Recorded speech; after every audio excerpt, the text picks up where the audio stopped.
इस वीडियो में supportive supervision में प्राथमिक, प्राइमरी और जूनियर स्कूल्स में जो चेकलिस्ट के अनुसार सुपरविजन होगा उस पे हम आज चर्चा करेंगे। तो जूनियर और प्राइमरी में केवल इतना डिफरेंस है कि इसमें भाग 2 में थोड़ा चेंज है, बाकी सारे लगभग सेम ही है। तो भाग 1 पे हम बात करते हैं। तो जैसे इसमें हम भाग 1 में देख रहे हैं, तो यहाँ जिस कक्षा का हम अवलोकन करेंगे वो कक्षा इसमें से हम चूज़ कर लेंगे। यहाँ से आप देख रहे होंगे इसमें मल्टीपल चॉइस क्वेश्चन रहेंगे। ये इसमें कुछ मैंडेटरी हैं, कुछ ऑप्शनल हैं। तो जैसे पहले वाला है कि इसमें हम क्लास चूज़ करेंगे, पहले वाले में क्लास चूज़ करेंगे क्योंकि कौन सी क्लास का हम सुपरविज़न कर रहे हैं। उसके बाद नेक्स्ट क्या है कि इसमें हम किस विषय का अवलोकन आप कर रहे हो, फिर अवलोकन देखिए चेक करेंगे। उसके बाद क्या क्वेश्चन नंबर 3 पर हम आते हैं। क्वेश्चन नंबर 3 क्या है आप इसे समझ लीजिएगा कि क्या कक्षा में प्रिंट समृद्ध, प्रिंट रिच सामग्री का प्रदर्शन दीवारों पर किया गया है। उदाहरण विषय वस्तु आधारित चार्ट, उत्तरमाला, छात्रों द्वारा किया गया कार्य, पोस्टर आदि। क्या ये वाली चीज़ें प्रिंट रिच में उन्होंने दीवारों पे किया गया है कि नहीं किया गया है। इसके लिए फिर आप आंसर देखोगे कि ये आंसर आप देखोगे कि सभी समुचित सामग्री का प्रदर्शन किया गया है, सभी समुचित सामग्री का प्रदर्शन किया तो गया है पर बच्चों की दृष्टि से दूर है। ये ऑप्शन जितने भी दिए हुए हैं ये चेक करेंगे, ये मैंडेटरी है। कुछ समुचित सामग्री का प्रदर्शन किया गया है, कुछ सामग्री का प्रदर्शन, इसमें आप 4th देख रहे होंगे कि कुछ सामग्री का प्रदर्शन किया गया है पर वह कक्षा के अनुरूप नहीं है। 5वां है कोई सामग्री का प्रदर्शन नहीं किया गया है। तो ये इसमें से हम चेक करेंगे, यानी सुपरविजन में है ये। इसके बाद नेक्स्ट क्वेश्चन आएगा कि क्या शिक्षक पढ़ाने के लिए शिक्षण योजना का उपयोग करते हैं। तो इसका हाँ या ना में आंसर देना है। या शिक्षण योजना शिक्षक द्वारा तैयार की गई भी हो सकती है एवं सहायक पुस्तक में दी गई भी हो सकती है, यानी कि वह खुद से तैयार की गई हो या जो हमने बुक है सहायक बुक उससे भी बनाई हुई हो सकती है। तो इसका हमें हाँ या ना में आंसर चूज़ करना है। तो ये हाँ या ना में ही होता है, आपको ये पता ही है, हाँ ना में आंसर रहता है। इसके बाद नेक्स्ट क्वेश्चन जो आएगा वो क्या है कि क्या शिक्षण योजना में यह स्पष्ट है कि कौन से शिक्षण संबंधित परिणाम या लर्निंग आउटकम पर आधारित है। हाँ, ये हाँ या ना में क्वेश्चन है, इसका भी ये इस तरह से है। फिर 6 क्वेश्चन है कि क्या यह शिक्षण योजना सभी अधिगम स्तर के बच्चों को ध्यान में रखकर बनाई गई है, हाँ या ना, यानी कि शिक्षण योजना सभी बच्चों को जो उसकी प्रॉपर्टी है शिक्षण योजना की वो। फिर 7 क्वेश्चन है कि 7 क्वेश्चन आप देख रहे होंगे कि इस पाठ के लिए शिक्षक द्वारा किस प्रकार की गतिविधि की योजना तैयार की गई है। ये भी टीचिंग प्लान में ही रहती है। तो टीचिंग प्लान बड़ा मैंडेटरी है। शिक्षक शिक्षण प्रक्रिया नेक्स्ट देखेंगे 8वां, शिक्षक शिक्षण प्रक्रिया में किस संसाधन का उपयोग कर रहे हैं। तो यहाँ संसाधन एक बार देखेंगे कि कौन सा है, पाठ्यपुस्तक, आधारशिला, ध्यानाकर्षण, शिक्षण संग्रह, शिक्षक मैनुअल या अन्य कोई। इनमें से जो भी कर रहे हैं उसका इसमें हम देखेंगे, टिक लगाएंगे। ये भी मैंडेटरी क्वेश्चन है।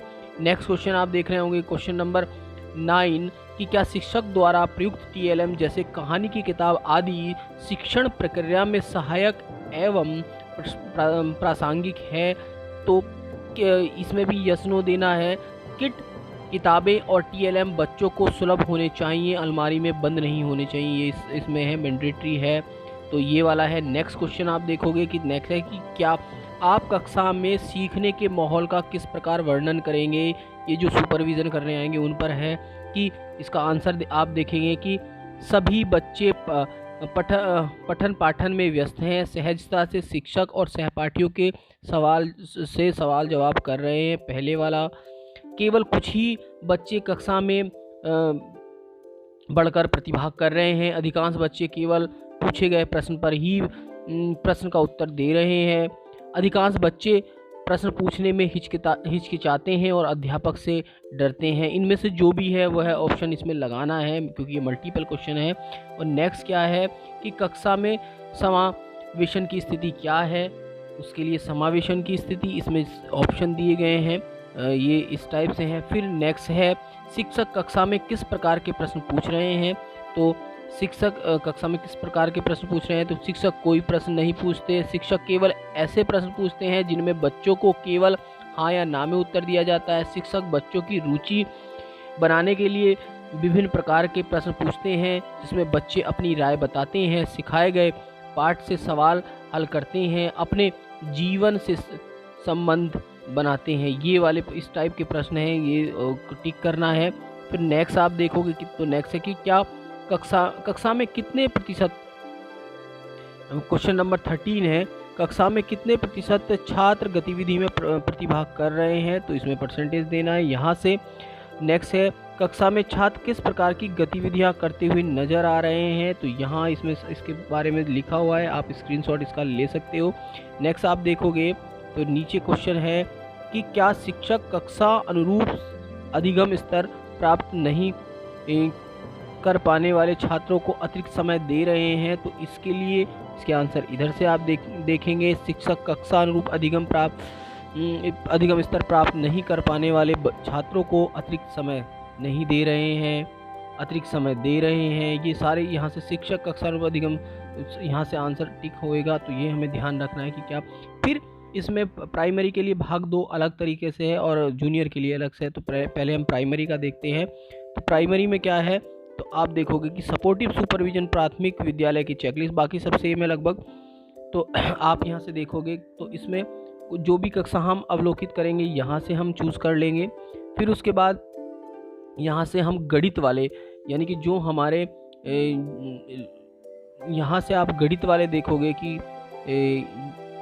कक्षा 1, कक्षा 2 या कक्षा 1 के दिए गए हैं। यहाँ जो भी हमने चूज़ किया है कक्षा 1, कक्षा 2 ग्रेड, यहाँ से आप देख रहे होंगे ऊपर से हमने क्लास चूज़ कर ली है based on the grade chosen. अब जिस क्लास को चूज़ करेंगे उसी के हम लर्निंग आउटकम्स को यहाँ देखेंगे। जो हमारा प्रेरणा लक्ष्य है वो है, यहाँ से हम देखेंगे कि क्या वह फुलफिल कर रहे हैं कि गणित और उसके कि नहीं कर रहे हैं, ग्रेड के अकॉर्डिंग इसमें चलना है। फिर नेक्स्ट इसमें भाग 3 आएगा, शैक्षणिक कार्यक्रमों का अनुपालन। शैक्षणिक कार्यक्रमों का अनुपालन क्या है कि क्या सभी अध्यापक प्रेरणा लक्ष्य अवगत हैं, इसमें यहाँ से यस नो करना है। क्या सभी अध्यापक प्रेरणा सूची से अवगत हैं, यस नो करना है यहाँ से। क्या सभी कक्षाओं में प्रेरणा तालिका चस्पा की गई है, वह प्रत्येक छात्र के लिए नियमित रूप से भरी जा रही है, यहाँ से। फिर नेक्स्ट में हम देखते हैं तो नेक्स्ट क्वेश्चन क्या आएगा, क्या प्रेरणा लक्ष्य एवं प्रेरणा सूची सभी कक्षाओं में चस्पा है, ये।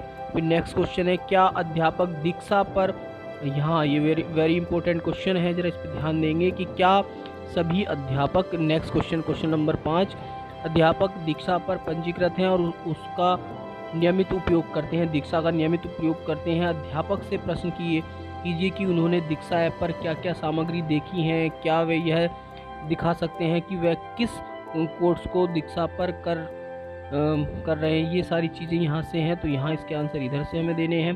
फिर नेक्स्ट क्वेश्चन है क्या अध्यापक शिक्षण संग्रह मॉड्यूल का नियमित उपयोग कर रहे हैं, क्या ध्यानाकर्षण का नियमित उपयोग कर रहे हैं, कि क्या आधारशिला का नियमित उपयोग कर रहे हैं। ये बहुत सारी यस नो यहाँ से नेक्स्ट है। फिर इसके बाद है कि क्या शैक्षिक कैलेंडर के आधार पर पाठ्यक्रम चल रहा है, ये सारी चीज़ें हैं। फिर नेक्स्ट है कि क्या पुस्तकालय रीडिंग कॉर्नर पर बच्चों द्वारा नियमित प्रयोग किया जाता है। फिर नेक्स्ट क्वेश्चन है कि क्या विद्यालय में विभिन्न विभाग द्वारा साझा की गई समय सारणी का पालन किया जाता है। नेक्स्ट है कि क्या अध्यापक राज्य परियोजना कार्यालय द्वारा प्रचारित सूचनाओं और शैक्षणिक सामग्री को व्हाट्सएप ग्रुप के माध्यम से नियमित ग्रहण कर रहे हैं कि नहीं कर रहे हैं, यस नो यहाँ से है। फिर नेक्स्ट है अन्य कार्यक्रम में सेम वही है, जैसे हम विद्यालय के सभी शिक्षकों से बात करने के बाद नीचे दी गई सूचना हम फिल करेंगे। जो हम पहले सपोर्टिव सुपरविज़न होता था, ये सारे हैं कि हमें इसमें विद्यालय में कुल शिक्षकों की संख्या, भ्रमण के दौरान शिक्षकों की वास्तविक भौतिक स्थिति क्या है, यही कि कोई छुट्टी पे है कि यहाँ से कितने पंजीकृत छात्र हैं, कितने आज उपस्थित हैं, ये यहाँ से देनी है डिटेल। यदि वो अनुपस्थित हैं तो उनका कारण क्या है अनुपस्थिति का, तो यहाँ से हम देते थे पहले, फिर भी वही यहीं से वो है। फिर नेक्स्ट कि यदि उपस्थिति 50 या उससे कम है तो उसमें सुधार के लिए कोई कार्य योजना बनाई गई है, हाँ या नहीं। क्या शिक्षकों के मध्य कार्य विभाजन और कक्ष विभाजन कर दिया गया है, यस नो करना है यहाँ से। फिर क्या विद्यालय में प्रार्थना सभा आयोजन नियमित किया जा रहा है, क्या विद्यालय में गत माह शिक्षक अभिभावक बैठक का आयोजन किया गया है। बालिकाएं नियमित विद्यालय आएँ, इसके लिए विद्यालय द्वारा क्या प्रयास किया जा रहा है। CWSN के लिए क्या किया जा रहा है। यहाँ से बहुत सारे क्वेश्चन आप नीचे भी देख रहे होंगे। और इसके बाद है, और नीचे हम देखेंगे कि यहाँ सपोर्टिव सुपरविजन में जो नेक्स्ट क्वेश्चन आ रहे हैं, भ्रमण के दौरान पिछले 3 दिवसों में MDM का हमें प्रथम द्वितीय 3 लगातार दिनों में देना है। भ्रमण के दौरान मध्याह्न भोजन ग्रहण करने वाले बच्चों की संख्या हमें यहाँ फिल करनी है। ये बहुत सारे हैं। क्या अध्यापकों को ब्लॉक कार्यालय से समुचित शैक्षिक सहयोग मिल रहा है। क्या सभी अध्यापकों के लिए अवकाश संतुति ऑनलाइन है। क्या प्रधान अध्यापक की लीडरशिप का आकलन क्या है। यहाँ हम इसमें टेक्स्ट बॉक्स में आप उसके बारे में खुद से लिखेंगे। सपोर्टिव सुपरविजन करने जो भी आएंगे वो खुद से लिखेंगे। क्या विद्यालय की अवस्थापना सुविधाएं संतोषजनक हैं, इसमें फिल करेंगे। कितने प्रतिशत बच्चों को व्हाट्सएप DVD रेडियो से शैक्षिक सामग्री प्राप्त हो रही है, यहाँ परसेंटेज हम देंगे। इसके बाद नेक्स्ट है कि क्या 1 महीने से अधिक समय में कोई शिक्षक निलंबित है। इसके बाद प्रधानाध्यापक के अनुसार उनके विद्यालय को प्रेरक विद्यालय बनाने में कितने महीने लगेंगे, ये यहाँ से हम भरेंगे। प्रधानाध्यापक इसकी पुष्टि करेंगे। कोई अन्य टिप्पणी होगी तो हम इसमें यहाँ देंगे। अभिभावकों की प्रतिक्रिया पहले भी आती थी, अब फिर क्या आपका बच्चा खुशी खुशी विद्यालय आता है, यस नो यहाँ से। क्या आप अपने बच्चे की पढ़ाई से संतुष्ट हैं, यस नो यहाँ से होगा। फिर हम नेक्स्ट देखेंगे कि क्या यदि बच्चा पढ़ाई में कमज़ोर है तो क्या शिक्षक अलग से समय देकर सिखाते हैं, यस नो ये उनके पेरेंट्स से पूछा जाएगा। क्या बच्चों को नियमित रूप से गृह कार्य दिया जाता है। क्या शिक्षक विद्यालय खुलने से पूर्व आ जाते हैं, विद्यालय बंद होने के बाद जाते हैं, यहाँ से ये। तो इस तरह से ये सपोर्टिव सुपरविज़न प्राइमरी का सेक्शन था। और इसमें जूनियर वाले सेक्शन की हम बात करते हैं तो जूनियर पे आते हैं। जूनियर सेक्शन में हमें क्लास यहाँ से चूज़ करनी है, सब्जेक्ट यहाँ से देखना है। सेम फर्स्ट सेक्शन वही है और इसमें कुछ सब्जेक्ट यही है, ये सेम इसी तरह से रहेगा। हम फिर इसमें सेम वही है। फिर दूसरे वाले कॉलम में हम यहाँ से जा रहे हैं तो यहाँ से आप देखोगे यहाँ से चेंज आता है कि असेसमेंट में वहाँ हम प्रेरणा लक्ष्य पे कर रहे थे, तो यहाँ हम क्या देखेंगे कि कक्षा में किन्हीं 5 छात्रों को चुनकर उनसे निम्नलिखित प्रश्न पूछेंगे। यदि कक्षा में 1 से अधिक, तो ये वाला पोर्शन है, इसमें हमें क्लास चूज़ कर लिए। यहाँ से 6, 7, 8 जोन सी भी क्लास चूज़ कर रहे हैं। फिर हम क्या करेंगे, गणित में क्या करेंगे कि इन 5 छात्रों में से कितने छात्रों ने सही उत्तर दिया। फिर हम कैसे कि यहाँ से छात्रों से भिन्न अंकों की संख्याओं को भाग के क्वेश्चन कराएंगे। फिर छात्रों से गत सप्ताह में कक्षा में पढ़ाए गए गणित के किसी मतलब टॉपिक पर हम बात करेंगे। यहाँ से हैं ये 5 कितने बच्चे कर रहे हैं, यहाँ से हम देंगे। फिर नेक्स्ट इसमें आप नीचे देखोगे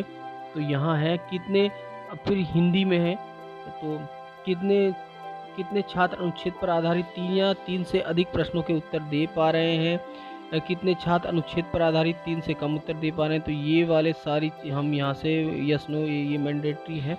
और सेम वही है, विद्यालय के सभी शिक्षकों से बात वो वही है, केवल इस पोर्शन में चेंज है, वो मैंने आपको बता दिया है। तो यदि आपको वीडियो पसंद आया हो तो प्लीज़ लाइक शेयर और सब्सक्राइब माय चैनल यदि अभी तक सब्सक्राइब नहीं। Thank you for watching this video.